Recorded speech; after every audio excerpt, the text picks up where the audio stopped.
ಅಭಿವೃದ್ಧಿಯ ಪರ್ವಕ್ಕೆ ಸಾಕ್ಷಿಯಾದ ಗುಂಡ್ಲುಪೇಟೆಯ ಗಣ್ಯರ ಜನಾಭಿಪ್ರಾಯ. ಕರ್ನಾಟಕ ಕಾವಲು ಪಡೆಯ ತಾಲೂಕು ಅಧ್ಯಕ್ಷರಾದ ಎ ಅಬ್ದುಲ್ ಮಾಲಿಕ್ ಅವರು ಮಾತನಾಡಿ, ನಿನ್ನೆ ನಮ್ಮ ಗುಂಡ್ಲುಪೇಟೆ ಪಾಲಿಗೆ ಒಂದು ಐತಿಹಾಸಿಕ ದಿನ. 600 ಕೋಟಿ ರೂಪಾಯಿಗಳ ಬೃಹತ್ ಅನುದಾನದಲ್ಲಿ ನಡೆದ ಈ ಉದ್ಘಾಟನಾ ಸಮಾರಂಭವು ಕ್ಷೇತ್ರದ ಸರ್ವತೋಮುಖ ಅಭಿವೃದ್ಧಿಗೆ ಮುನ್ನುಡಿ ಬರೆದಿದೆ. ಮುಖ್ಯವಾಗಿ 110 ಕೆರೆಗಳಿಗೆ ನೀರು ತುಂಬಿಸುವ ಯೋಜನೆ ಜಾರಿಗೆ ತಂದಿರುವುದು ರೈತರ ಬಾಳಿಗೆ ಸಂಜೀವಿನಿಯಾಗಿದೆ. ಶಾಸಕರಾದ ಎಚ್.ಎಂ. ಗಣೇಶ್ ಪ್ರಸಾದ್ ಅವರ ದೂರದೃಷ್ಟಿ ಮತ್ತು ಸನ್ಮಾನ್ಯ ಶ್ರೀ ಸಿದ್ದರಾಮಯ್ಯನವರ ಜನಪರ ಕಾಳಜಿಗೆ ಇದು ಸಾಕ್ಷಿ.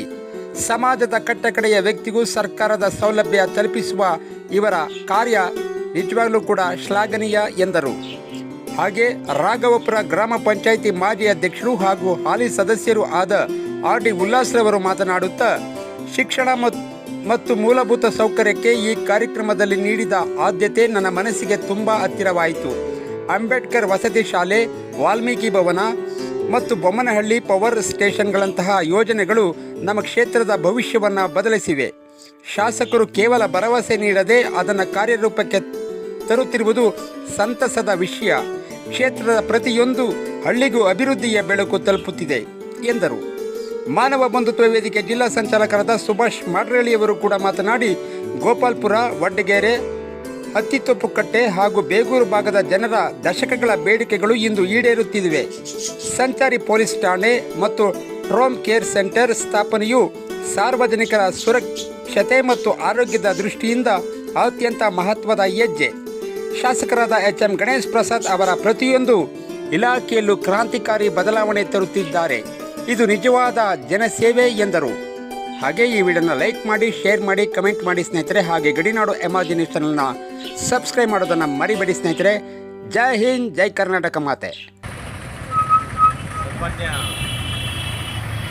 ಮುಖ್ಯಮಂತ್ರಿಗಳಾದ ಸಿದ್ದರಾಮಯ್ಯನವರು ನಿನ್ನೆ ಗುಂಡ್ಲುಪೇಟೆಗೆ ಆಗಮಿಸಿದ್ದು ನಿಜಕ್ಕೂ ಬಹಳ ಒಂದು ಖುಷಿಕರದ ವಿಚಾರ. ಯಾಕಂದರೆ ಪದೇ ಪದೇ ಈ ಥರ 5 ವರ್ಷಕ್ಕೆ 1-2 ಸಾರಿ 3 ಸಾರಿ ಈ ಥರ ಸಿದ್ದರಾಮಯ್ಯ ಅವರು ಬರ್ತಾರಂದರೆ ಭಾಳ ಎಲ್ಲರಿಗೂ ಖುಷಿ. ಮುಖ್ಯಮಂತ್ರಿಗಳು ಬರ್ತಾರಂದರೆ ಎಲ್ಲರಿಗೂ ಒಂದು ಖುಷಿ ಆಗುತ್ತೆ. ಹಾಗೆಯೇ ಏನು 110 ಕೆರೆಗಳಿಗೆ ನೀರು ತುಂಬಿಸುವ ಒಂದು ಯೋಜನೆಗೆ ಶಂಕುಸ್ಥಾಪನೆಗೆ ಬಂದಿದ್ದಾರೆ. ಮತ್ತು ಹಲವು ಕಾಮಗಾರಿಗಳಿಗೆ ಶಂಕುಸ್ಥಾಪನೆಗೆ ಬಂದಿದ್ದು ಇದು ಭಾಳ ಖುಷಿಯ ವಿಚಾರ. ಆದರೆ ಕಳೆದ ಬಾರಿನೂ ಶಂಕುಸ್ಥಾಪನೆ ಅಂತ ಅಂದ್ಬಿಟ್ಟು ಎಲ್ಲ ಮಾಡ್ತಾರೆ. ಆದರೆ ಕಾರ್ಯರೂಪಕ್ಕೆ ಬೇಗ ಬರಬೇಕು ಅನ್ನೋದೇ ಸಾರ್ವಜನಿಕರ ಆಶಯವಾಗಿದೆ. ಹಾಗೆಯೇ ನೋಡಿ, ಈಗ ಗುಂಡ್ಲುಪೇಟೆ ಪಟ್ಟಣ ಈ ಸಿದ್ದರಾಮಯ್ಯ ಬರ್ತಾರೆ ಅಂದ ತಕ್ಷಣ 3 ದಿನ ಯಾವ ರೀತಿ ಸ್ವಚ್ಛವಾಗಿತ್ತು, ಒಂದು ವಾಹನ ಕೂಡ ನಿಲ್ಲಗುರ್ತಿದ್ದಿಲ್ಲ. ಅಷ್ಟು ಬಹಳ ಬಂದೋಬಸ್ತಾಗಿ ತುಂಬ ಒಂದು ವಿಶೇಷವಾಗಿತ್ತು. ಆ ವಿಶೇಷತೆ ಶಾಶ್ವತವಾಗಿರಬೇಕು, ಯಾವಾಗಲೂ ಅದೇ ರೀತಿ ಸ್ವಚ್ಛತೆಯಾಗಿರಬೇಕು ಅನ್ನೋದು ಸಾರ್ವಜನಿಕರ ಒಂದು ಆಶಯವಾಗಿದೆ. ಹಾಗೆಯೇ ನಮ್ಮ ಕ್ಷೇತ್ರದ ಜನಪ್ರಿಯ ಶಾಸಕರಾದ ಎಚ್.ಎಂ. ಗಣೇಶ್ ಪ್ರಸಾದ್ ಅವರು ಬರೀ 3 ವರ್ಷದಲ್ಲಿ 1000 ಕೋಟಿ ಅನುದಾನವನ್ನು ತಂದಿರೋದು ನಿಜಕ್ಕೂ ಭಾಳ ಖುಷಿಕರದ ವಿಚಾರ. ಯಾಕಂದರೆ ಕಳೆದ ಬಾರಿನೂ ಕೂಡ ಇದ್ದಂಥ ಶಾಸಕರು ಕೂಡ ಅವರು ಕೂಡ ಸುಮಾರು 850 ಕೋಟಿ ರೂಪಾಯಿ ಅನುದಾನ ಅವರು ಕೂಡ ತಂದಿದ್ದರು. ಪಕ್ಷ ಯಾವುದೇ ಇರಲಿ, ಬಂದಂತಹ ಜನಪ್ರತಿನಿಧಿಗಳು ಒಳ್ಳೆ ರೀತಿ ಕೆಲಸ ಮಾಡಿದಾಗ ಜನಗಳ ಮನಸ್ಸಲ್ಲಿ ಯಾವಾಗಲೂ ಶಾಶ್ವತವಾಗಿ ಉಳ್ಕೊಳ್ಳೋಂಥ ಒಂದು ಕೆಲಸವಾಗ್ತದೆ. ಹಾಗಾಗಿ ನಾನು ಹೇಳ್ತಾ, ಇನ್ನೂ ಸಮಗ್ರ ಅಭಿವೃದ್ಧಿಗೆ ಒತ್ತು ಕೊಡಬೇಕು. ಇನ್ನು ಹಲವು ಅಭಿವೃದ್ಧಿ ಕೆಲಸಗಳಾಗಬೇಕು. ಗುಂಡ್ಲುಪೇಟೆ ಮಾದರಿ ಆಗಬೇಕು. ಇಡೀ ನಮ್ಮ 28 ಜಿಲ್ಲೆಗೆ, ನಮ್ಮ ಚಾಮರಾಜನಗರ ಜಿಲ್ಲೆಯಲ್ಲಿ ನಮ್ಮ ಗುಂಡ್ಲುಪೇಟೆ ತಾಲೂಕು ವಿಶೇಷವಾದ ಒಂದು ಮಾದರಿ ಒಂದು ತಾಲೂಕು ಆಗಬೇಕು. ಹೇಳಿ ಕೇಳಿ ನಮ್ಮ ಬಂಡೀಪುರ ಇದೆ, ಈ ಕಡೆ ಹಿಮ್ಮತ್ ಗೋಪಾಲ ಸ್ವಾಮಿ ಬೆಟ್ಟ ಇದೆ, ಈ ಕಡೆ ಬಿಳಿಗಿರಂಗ ಸ್ವಾಮಿ ಬೆಟ್ಟ ಇದೆ, ಮಹದೇಶ್ವರ ಬೆಟ್ಟ ಇದೆ. ಪ್ರಮುಖವಾಗಿ ಗೋಪಾಲ ಸ್ವಾಮಿ ಬೆಟ್ಟ ಮತ್ತು ಬಂಡೀಪುರ ಪ್ರವಾಸಿ ತಾಣದ ಹೃದಯ ಭಾಗ ಇರತಕ್ಕಂಥ ಈ ನಮ್ಮ ಗುಂಡ್ಲುಪೇಟೆ ಪಟ್ಟಣ ಸ್ವಚ್ಛವಾಗಿರಬೇಕು. ಪಕ್ಕದ ರಾಜ್ಯ ಕೇರಳ ಸುಲ್ತಾನ್ ಬತ್ತೇರಿ ಮತ್ತು ಈ ಕಡೆ ತಮಿಳುನಾಡು ಗೂಡೂರು ಪಟ್ಟಣ ನೋಡಿದ ಹಾಗೆ ನಮ್ಮ ಗುಂಡ್ಲುಪೇಟೆ ಇರಬೇಕು ಅನ್ನೋದು ನಮ್ಮ ಕಾವಲು ಪಡೆಯ ಒಂದು ಆಶಯವೂ ಕೂಡ ಆಗಿದೆ. ಕಳೆದ ವರ್ಷವೂ ಕೂಡ ನಾವು ಮನವಿ ಸಲ್ಲಿಸಿದ್ದು 2 ಭಾಗದಲ್ಲಿ ರೈಲಿಂಗ್ಸ್ ಕೆಲಸ ಆಗಬೇಕು ಅಂದ್ಬಿಟ್ಟು. ಅದು ಅತಿ ಶೀಘ್ರದಲ್ಲಿ ಈ ಒಂದು ಕಾಮಗಾರಿ ಏನು ಅಭಿವೃದ್ಧಿ ಕಾಮಗಾರಿಗಳಿದೆ, ಇದೊಂದು ಪ್ರಮುಖವಾದ ಮುಖ್ಯವಾದ ಒಂದು ಕೆಲಸ. ಫಸ್ಟು ಮೊದಲನೇದಾಗಿ ರೈಲಿಂಗ್ಸ್ಗಳನ್ನ ಹಾಕುವ ಮೂಲಕ ಪಟ್ಟಣ ಸ್ವಚ್ಛತೆಯಾಗಿಡಬೇಕು ಅಂತ ನಾನು ಮನವಿಯನ್ನು ಮಾಡ್ಕೊಳ್ತಾ, ಭಗವಂತ ನಮ್ಮ ಜನಪ್ರಿಯ ಶಾಸಕ ಎಚ್ ಎಂ ಗಣೇಶ್ ಪ್ರಸಾದ್ ಅವರಿಗೆ ಭಗವಂತ ಆಯುಸ್ಸು ಆರೋಗ್ಯ ಇನ್ನೂ ಮುಂದಿನ ಹೆಚ್ಚಿನ ಕೆಲಸ ಮಾಡೋಕ್ಕೆ ಭಗವಂತ ಶಕ್ತಿಯನ್ನು ಕೊಡಲಿ, ಇನ್ನು ಅಧಿಕಾರದಲ್ಲಿ ಇನ್ನೂ ಹೆಚ್ಚು ಹೆಚ್ಚು ಅವಕಾಶಗಳನ್ನು ಅವರಿಗೆ ಲಭಿಸಲಿ ಅಂತ ಹೇಳ್ತಾ ಎರಡು ಮಾತು ಮುಗಿಸ್ತಾ ಇದ್ದೇನೆ. ಜೈ ಕನ್ನಡ. ನಮ್ಮ ಗುಂಡ್ಲುಪೇಟೆ ವಿಧಾನಸಭಾ ಕ್ಷೇತ್ರದ ವಿಧಾನಸಭಾ ಸದಸ್ಯರಾದಂತಹ ಎಚ್ ಎಂ ಗಣೇಶ್ ಪ್ರಸಾದ್ ರವರು ಅಭಿವೃದ್ಧಿಯ ಅಧಿಕಾರರಾಗಿ ನಮ್ಮ ತಾಲೂಕಿನ ತುಂಬ ಅಭಿವೃದ್ಧಿಯ ಪಥದಲ್ಲಿ ಸಾಗಿಸ್ತಾ ಇದ್ದಾರೆ. ಉದಾಹರಣೆಗೆ ಹೇಳಬೇಕಂತಂದರೆ ಎಲ್ಲ ರಸ್ತೆಗಳು ಕೂಡ ಈಗಾಗಲೇ ಸುಸಜ್ಜಿತವಾಗಿ ಚಾಮರಾಜನಗರ ಟು ಗುಂಡ್ಲುಪೇಟೆ ಇರ್ಬೋದು, ಗುಂಡ್ಲುಪೇಟೆ ಟು ಬಂಡೀಪುರ ರಸ್ತೆ ಮತ್ತು ಬರಗಿ ರಸ್ತೆ, ಎಲ್ಲಕ್ಕಿಂತ ಹೆಚ್ಚಾಗಿ ಮಡಳ್ಳಿ ರಸ್ತೆಯನ್ನು ತುಂಬ ಅಚ್ಚುಕಟ್ಟಾಗಿ ಮಾಡಿದ್ದಾರೆ. ಮತ್ತು 3 KEB ಸ್ಟೇಷನ್ಗಳನ್ನ ಕೂಡ ಮಾಡಿದ್ದಾರೆ. ಯಾವುದೇ ಥರ ಪ್ರಾಬ್ಲಮ್ ಆಗಬಾರ್ದ ರೀತಿ ನಮ್ಮ ತಾಲೂಕನ್ನು ಉನ್ನತವಾಗಿ ನಡೆಸ್ಕೊಂಡು ಹೋಗ್ತಾ ಇದ್ದಾರೆ.